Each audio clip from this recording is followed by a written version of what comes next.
नमस्कार, स्वागत है आपका। मैं हूं आपके साथ सुमित झा। सवाल ये कि क्या बिहार से बाहर फंसे लोगों को बिहार सरकार वापस लाएगी? दरअसल पहले केंद्र सरकार के पाले में गेंद डालने वाली बिहार की सरकार ने अब मजदूरों को लाने से हाथ खड़े कर दिए हैं। जी हां, ये बड़ी खबर। इस वक्त बीजेपी नेता और डिप्टी सीएम सुशील मोदी ने कहा कि अब हमारे पास इतनी बसें नहीं हैं कि सभी राज्यों में रह रहे बिहार के मजदूरों को लाया जाए। अब तक बिहार सरकार यही कहती रही कि हम केंद्र की गाइडलाइंस के मुताबिक हम नहीं ला रहे हैं मजदूरों को, बाहर में फंसे लोगों को, बिहारियों को। लेकिन अब जबकि केंद्र ने साफ कर दिया कि आप सशर्त उन्हें ला सकते हैं वापस, तो बिहार सरकार ने हाथ खड़े कर दिए। हालांकि उसी बातचीत में सुशील मोदी ने कहा कि मुख्य सचिव की अध्यक्षता में इस पर रणनीति बन रही है। तो ये लोग आएंगे और जो संबंधित राज्य नहीं, हमारे पास कहाँ बसे हैं कि इतने राज्यों से लोगों को आना है। तो जो लोग आएंगे तो वो राज्य सरकारें उसकी व्यवस्था करेंगे और फिर दोनों राज्यों के बीच में एक सहमति बनेगी। तो जिन राज्यों से आने वाले हैं वो उन्हीं राज्यों के लोग जो हैं, क्योंकि वो भी चाहते हैं कि एक बार लोग अपने घर चले जाएं। क्योंकि आप गुजरात में, महाराष्ट्र में, राजस्थान में जो श्रमिक हैं, मजदूर हैं, तो कठिनाई जरूर है, लेकिन उनके मन में एक इच्छा कि हम घर के नजदीक जाएं। और जब तक वो एक बार घर नहीं आएंगे और कुछ दिन रहकर वापस नहीं जाएंगे, तब तक उनको संतुष्टि नहीं मिलेगी। इसलिए अगर कोई घर आना चाहता, कोई कैसे रोका जा सकता है। लेकिन कितनी बसें आएंगी, कब बसें आएंगी, क्या तरीका होगा, अभी तो आज निर्देश आया है। मुख्य सचिव बैठक कर रहे हैं और अन्य राज्यों के साथ संपर्क करके और पूरी उसकी एक रणनीति जो है बनाई जाएगी। रवि एस नारायण हमारे साथ जुड़े हुए हमारे संवाददाता। रवि, अब तक यह कहा जा रहा था कि साहब हम तो केंद्र सरकार के गाइडलाइंस का पालन कर रहे हैं, इसलिए हम नहीं ला पा रहे हैं, लॉकडाउन की लक्ष्मण रेखा का उल्लंघन हो जाएगा, तमाम तरह की बहानेबाजी। अब ये क्या बहाना है कि हमारे पास संसाधन नहीं है? अब तो कहा जा रहा है कि आप ला सकते हैं बिहार में के बाहर फंसे मजदूरों को, लोगों को। जी बिल्कुल सुमित, सबसे बड़ा सवाल यही है कि केंद्र सरकार ने भले ही गाइडलाइन जारी कर दिया हो, मजदूरों को वापस लाने का सहमति दे दी हो, लेकिन बिहारी मजदूरों को वापस लाना अभी भी जो है वो मुश्किल दिखाई पड़ रहा है। क्योंकि डिप्टी सीएम सुशील मोदी ने साफ तौर पर कहा है कि हमारे पास उतने संसाधन नहीं है, हमारे पास उतने बसेस नहीं है कि हम देश के तमाम कोनों में जो बिहारी मजदूर रह रहे हैं, काम करने वाले लोग फंसे हुए हैं, उसको हम बिहार ला सके। तो साफ इसका मतलब ये है कि अभी जो है वो उन्होंने, बिहार सरकार ने पूरी तरह पे जो हाथ खड़े कर दिए हैं कि वो नहीं ला पाएगी। सबसे बड़ा सवाल यही है कि पहले बिहार सरकार ये कहती रही है कि इसके लिए यूनिवर्सल जो है वो गाइडलाइन जारी होना चाहिए। ठीक है रवि, आप हमारे साथ रहिए। न्यूज 18 बिहार के संपादक प्रभाकर कुमार हमारे साथ जुड़े हुए हैं। प्रभाकर, क्या ये बहाना है? और सवाल ये भी कि एक तरफ मुख्यमंत्री नीतीश कुमार कहते हैं कि धन्यवाद केंद्र सरकार का, लेकिन दूसरी तरफ डिप्टी सीएम कहते हैं कि साहब हमारे पास संसाधन नहीं है। देखिए, ये शायद बिहार राज्य की मजबूरी है। और अगर आप देखेंगे संख्या के आधार पे, तो बिहार के जितने मजदूर बाहर काम करते हैं, जितने स्टूडेंट्स बाहर पढ़ रहे हैं, वो संख्या काफी बड़ी है। और उस संख्या को बिहार जैसे राज्य को पूरे व्यवस्थित रूप से वापस लाना, उस पूरे एसओपी को फॉलो करना, जिससे कि वो संक्रमित न हो और उन्हें वापस लाया जाए, सुरक्षित लाया जाए, अपने घरों पर पहुंचाया जाए, बहुत बड़ा टास्क है और इसमें बहुत संसाधन लगेगा। यही कारण है कि बिहार सरकार हाथ खड़ी कर रही है अभी इस मामले में। जी प्रभाकर, लेकिन एक बात, क्या अब रणनीति बनाई जाएगी और रणनीति बनाकर उन लोगों को लाया जाएगा जो सुशील मोदी ने आगे बातचीत में कहा सवालों के जवाब में कि हम स्ट्रेटेजी बनाएंगे?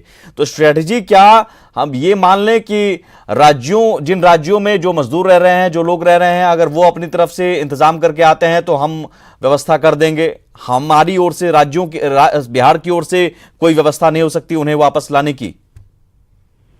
देखिए, जहां तक मैं पूरे सिचुएशन को समझता हूं, उसमें यह है कि अगले 3 से 4 दिनों में 3 तारीख तक का सरकार इंतजार करेगी। और अगर आप व्यवस्था की बात करें, अगर आप उसकी पूरी तैयारी की बात करें, तो तैयारी करते करते ही वो समय आ जाएगा और उसके बाद लॉकडाउन पार्शियली खुलने की जो बात हो रही है उसकी भी संभावना हो जाएगी। जहां तक मजदूरों को वापस लाने की बात है, स्टूडेंट्स को वापस लाने की बात है, तो बिहार सरकार के पास जो आंकड़े हैं वो बहुत बड़े हैं। वो 50 लाख से ऊपर का आंकड़ा है, जिससे आपको देश के अलग अलग राज्यों से ट्रांसपोर्ट करना होगा, उन्हें लाना होगा, सुरक्षित लाना होगा, उन्हें व्यवस्थित रूप से लाना होगा और पूरे एसओपी को फॉलो करना पड़ेगा। उतना रिसोर्सेज बिहार सरकार आज के दिन में कमिट नहीं कर सकती। इसी कारण से सुशील मोदी आपको ये बोलते हुए नजर आ रहे हैं कि जो राज्य हैं वो उसको भेजने की व्यवस्था करें और हमें इसमें कोई आपत्ति नहीं है, क्योंकि होम मिनिस्ट्री का ये जो उनके जो डायरेक्शन आए हैं, उनके जो एडवाइजरीज आई है, उसके बाद से डेप्यूटी चीफ मिनिस्टर बोल रहे हैं। कुल मिला के बिहार सरकार रिसोर्स के मामले में आज के दिन में उस स्थिति में नहीं दिखती है कि 50 से 70 लाख लोगों को वापस सुरक्षित अपने घरों तक, अपने गांवों तक लाके और उनको वापस उनको अपने घरों तक पहुंचा सके। ये व्यवस्था अगले 3 से 4 दिनों में करने में सक्षम हो। यही कारण है कि सरकार जो है अभी कमिटमेंट नहीं कर रही है। हालांकि चीफ मिनिस्टर के लेवल पर इसमें फाइनल निर्णय होना है और मुख्यमंत्री नीतीश कुमार का जो निर्णय होगा वही अंतिम निर्णय होगा और उनकी तरफ से अभी तक इस पर कोई वक्तव्य आया नहीं है। जैसे हमें जानकारी मिली है कि कल अपने आला अधिकारियों के साथ वो बैठेंगे और उसके बाद इस पर निर्णय होगा।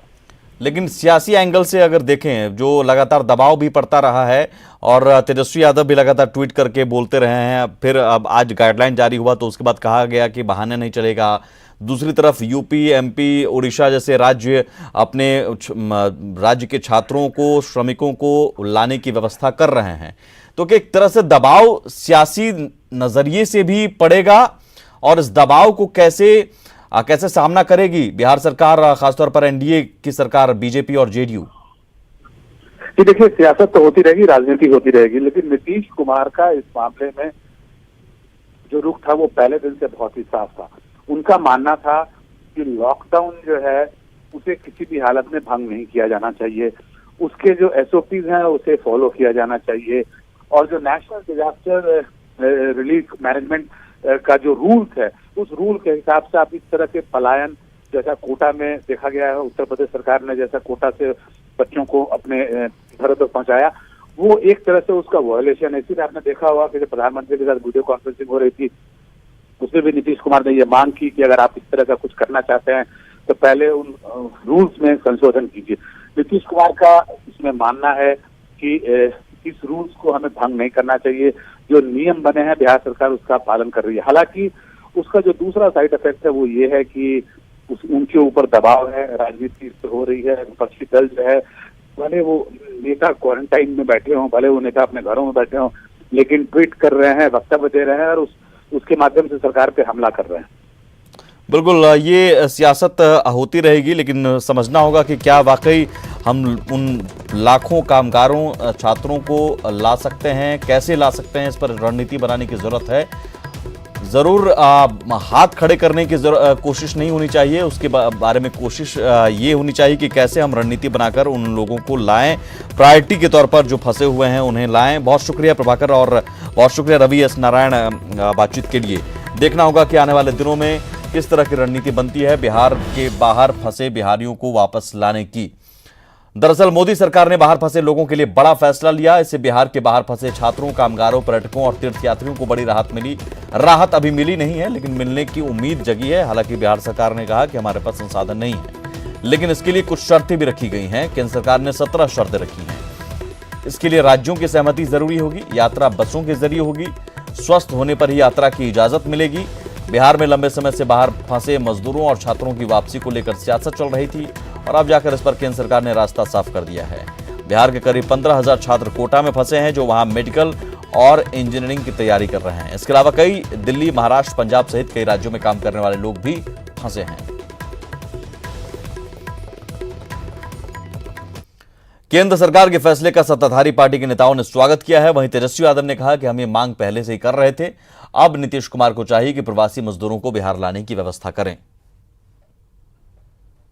डिमांड पर ही ये जो चेंजेस किया गया है, इसलिए हम उसका स्वागत करते हैं और आने वाले समय में जो हमारे मजदूर और जो हमारे छात्र आएंगे उनका जांच होगा और यहाँ पे भी जांच किया जाएगा। जो लोग अच्छे होंगे उनको क्वारंटाइन किया जाएगा, जो लोग अच्छे होंगे उनको होम क्वारंटाइन कराया जाएगा। मेरा यही मांग है नीतीश कुमार जी से, बिहार सरकार से, कि जो 25 लाख जो आंकड़ा जो आपने सरकार ने जो देने का काम किया है, हालांकि ये हो सकता है कि लगभग 40 लाख लोग भी हों जो बाहर फंसे हुए हों, तो अब कोई बहाना नहीं चलेगा, अब कोई नियमों का हवाला नहीं चलेगा। यशस्वी प्रधानमंत्री जी के प्रति और माननीय गृह मंत्री जी के प्रति विशेष तौर पर आभार व्यक्त करते हैं अपने तरफ से और बिहार के आवाम की तरफ से। केंद्र सरकार, हमारे प्रधानमंत्री आदरणीय नरेंद्र मोदी जी, हमारे गृह मंत्री आदरणीय अमित शाह जी का मैं दिल से अपनी पार्टी की तरफ से, लोक जनशक्ति पार्टी की तरफ से मैं उनका धन्यवाद करता हूं। अब मैं उम्मीद करता हूं कि आदरणीय नीतीश कुमार जी, आदरणीय मुख्यमंत्री जी जल्द से जल्द उचित व्यवस्था करके जितने छात्र हैं, जितने मजदूर हैं जो विभिन्न राज्यों में फंसे हुए हैं, उनको जल्द से जल्द बिहार प्रदेश वापस लाने की व्यवस्था करेंगे। बीजेपी के राष्ट्रीय मीडिया सह प्रभारी संजय मयूख ने राजस्थान के राज्यपाल कलराज मिश्र से बात की। कोटा में बिहार के छात्रों पर हुए एफआईआर को लेकर दोनों के बीच बातचीत हुई है, जिसके बाद कलराज मिश्र ने आश्वासन दिया है कि छात्रों पर किसी प्रकार की एफआईआर दर्ज नहीं होगी। साथ ही राज्यपाल कलराज मिश्र ने बिहार के छात्रों को पूरी सुरक्षा देने का आश्वासन दिया है।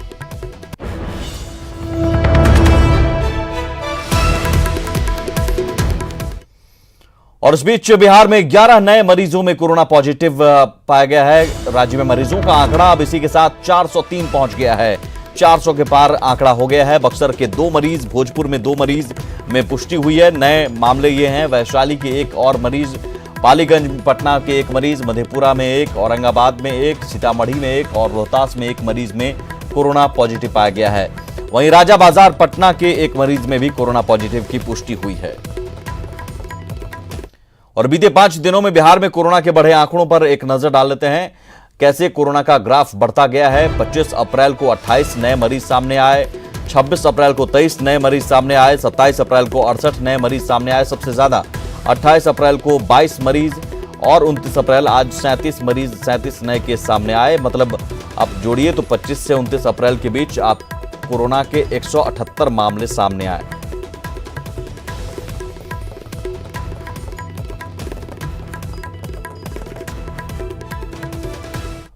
देश भर में कोरोना को लेकर अब तक का अपडेट क्या है, जान लेते हैं। पिछले 24 घंटे में 71 लोगों की मौत हो गई है और इसी के साथ आंकड़ा मौत का 1000 के पार हो गया है। 1008 लोगों की मौत हो गई है अब तक। देश में अब तक कुल मामले 31,787 कोरोना के हो चुके हैं। पिछले 24 घंटे में 1,813 नए मामले सामने आए। बिहार में आज 37 नए मामले सामने आए हैं। लगातार बिहार में आंकड़ा बढ़ता जा रहा है और कोरोना पॉजिटिव मरीजों का आंकड़ा बिहार में अब 403 हो गया है। झारखंड में आज एक नया केस सामने आया है। 10 दिनों में देश भर में कोरोना के मामले दोगुने हुए हैं।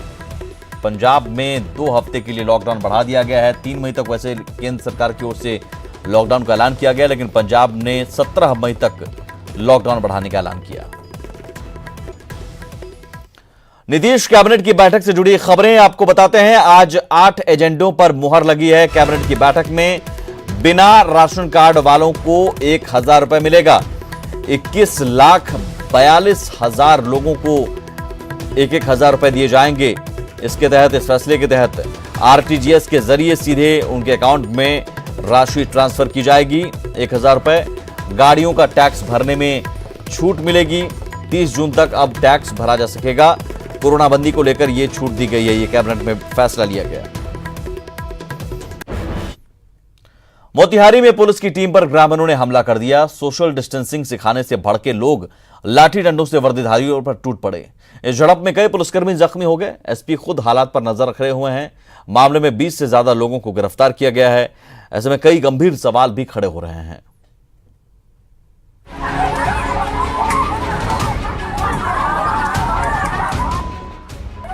एक बार फिर कोरोना योद्धाओं पर हमला हुआ।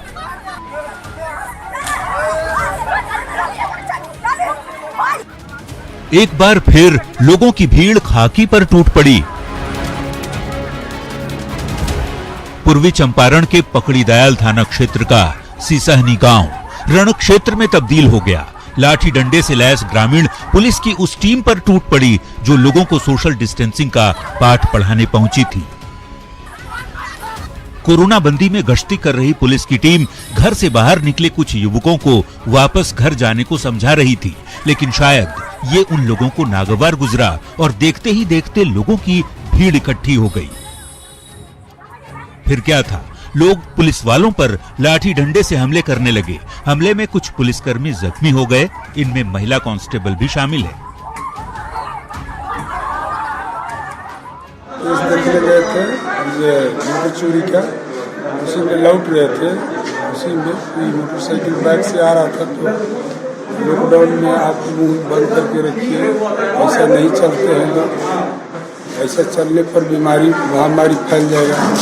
ये बोलने के क्रम में इधर से 1000-2000 आदमी लोग आ गया, एक दो दबंग था, वो बोलने लगा तब सब इट्टे पत्थर चलने लगा। ग्रामीण पुलिसकर्मियों को दौड़ा दौड़ा कर पीटते रहे। काफी देर तक अफरा तफरी का आलम रहा। हालांकि एसपी ने खुद मौके पर पहुंचकर मोर्चा संभाला और हालात को नियंत्रित किया। वैसे मामले में 20 से ज्यादा लोगों को गिरफ्तार भी किया गया है। एक बाइक सवार को जब हमारे पुलिस पदाधिकारी और कर्मियों के द्वारा समझाया जा रहा था कि आप ऐसा ना करें, लॉकडाउन के नियमों का उल्लंघन ना करें, तभी कुछ लोगों के द्वारा हमारे पुलिस पार्टी है उस पर ईंट पत्थर और लाठियों से हमला कर दिया गया। सिसहनी गांव में पुलिस की टीम कैंप कर रही है।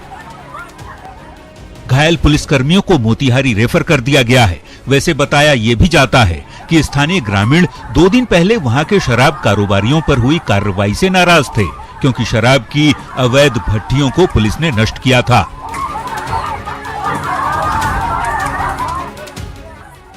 बात जो भी हो, इस वाकये से कई सवाल भी खड़े हो रहे हैं। मसलन सोशल डिस्टेंसिंग कराने गई पुलिस पर हमला क्यों हुआ? पुलिस पर हमला किसी साजिश का हिस्सा तो नहीं। पुलिस पर हमला करने वाले आखिर कौन लोग थे? पुलिस पर हमला करने के लिए भीड़ आखिर कहां से आई? हमला करने के लिए अचानक भीड़ कैसे जुट गई? न्यूज़ 18 के लिए मोतिहारी से मुकेश सिन्हा की रिपोर्ट। कोरोना बंदी के दौरान सोशल डिस्टेंसिंग का पालन कराने में पूरा प्रशासनिक महकमा लगा हुआ है, लेकिन बिहार में ऐसी तस्वीरें आए दिन आती रहती हैं जो सोशल डिस्टेंसिंग को मुंह चिढ़ा रही हैं। बाजारों में उमड़ी भीड़ प्रशासन और पुलिस तंत्र पर सवाल खड़े कर रही है। न्यूज़ 18 की पड़ताल करती है रिपोर्ट देखिए।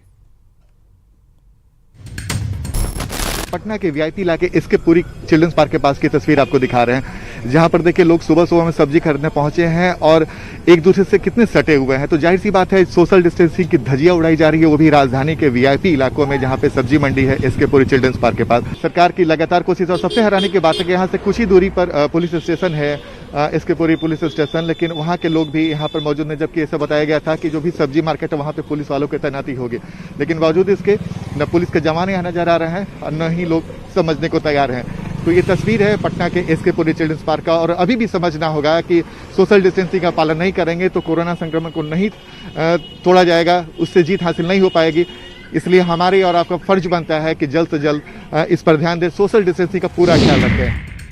लेकिन पटना के कई इलाकों में कोरोना संक्रमण के मरीज बढ़ते जा रहे हैं। इस वक्त हम बुद्धा कॉलोनी की तस्वीर आपको दिखा रहे हैं, जहां पर एक मछली मार्केट में देखिए कैसे लोगों की भीड़ उमड़ी हुई है, कैसे लोग नज़दीक खड़े होकर खरीदारी कर रहे हैं। और ये संकेत अच्छे नहीं है। संकेत इसलिए भी अच्छे नहीं है क्योंकि पटना में कई सारे मरीज, लगभग 39 की संख्या में मरीज अब तक कोरोना के मिल चुके हैं, लेकिन बावजूद इसके सोशल डिस्टेंसिंग का कोई ख्याल नहीं रखा जा रहा है। और सबसे हैरानी की बात है कि बुद्धा कॉलोनी थाना भी यहाँ से बस महज कुछ ही दूरी पर है, लेकिन बावजूद इसके कोई भी पुलिस के जवान यहाँ पर नजर नहीं आ रहे हैं। और ये बार बार सरकार की तरफ से दलील दिया जा रहा था कि पुलिस के जवानों को तैनाती की गई है, खासकर वैसे इलाकों में जहाँ पे गैदरिंग होने की संभावना है। तो ये मछली मार्केट में अगर इस तरीके से भीड़ लोगों की दिखेगी, लोग बड़ी संख्या में यहाँ पर पहुंचेंगे, तो सोशल डिस्टेंसिंग का ख्याल कैसे रखा जाएगा?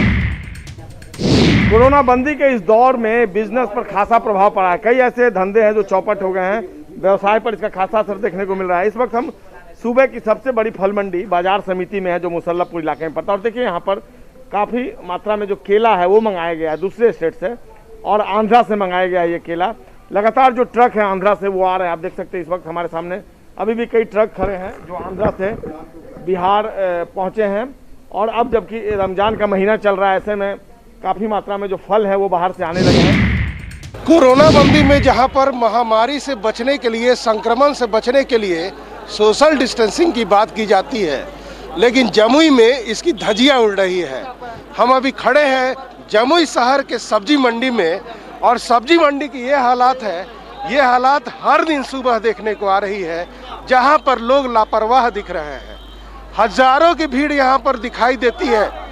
यूं कहे तो सुबह 5 बजे से लेकर 9 से 10 बजे तक, जहां पर सब्जी के बड़े व्यापारी से लेकर छोटे व्यापारी, थोक व्यापारी, खुदरा व्यापारी, सब लोग यहाँ आते हैं, किसान आते हैं, खरीदार आते हैं। और ये हर दिन का यही हालात है कि यहाँ पर कोई नियम कानून नहीं है कोरोना बंदी का। और इसी के साथ इस बुलेटिन में इतना ही। नमस्कार।